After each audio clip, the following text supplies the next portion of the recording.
criminal trial. Hi, we're back at Channel Zero. This is John Stauber. I'm co-author with Sheldon Rampton of Toxic Sludge is Good For You, Lies, Damn Lies, and the Public Relations Industry. And tonight we're going to look at how surveys and pollsters and psychodemographics are used to manipulate our minds and our policies.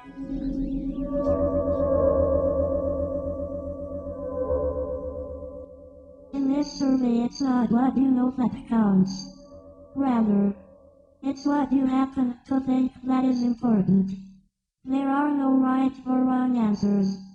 We are just interested in learning about your experiences and how you feel about things.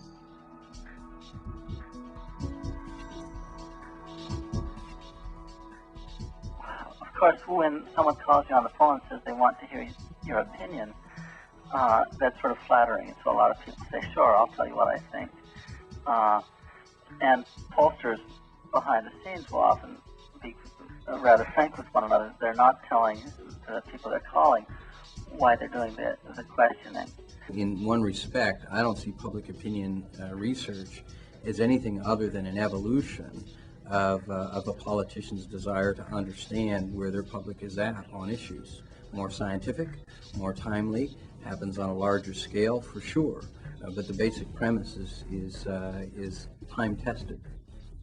You know, in fact, to some extent, I think that polling can be used to create the semblance of democracy and to convince the public that it's been consulted when it really hasn't. Well, one thing you have to look at when you look at opinion polling is the fact that it basically targets some of the most shallow attributes of human emotion and cognition. It looks for hot button issues that we feel emotional about. It looks for people who are basically uninformed who have emotional response to issues. So we're in a surveillance society, and we now have technologies that allow us to do X-rays continuously on the collective body.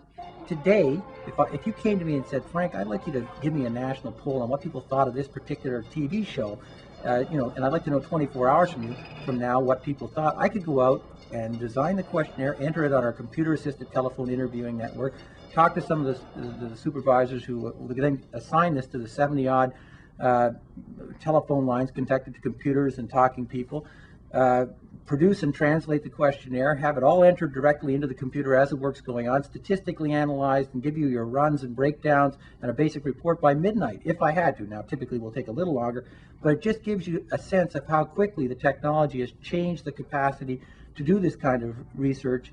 And of course, that changes the whole sort of competitive framework for how knowledge products operate out there in the real world. You're talking about an environment where the body politic is like a patient on an operating table.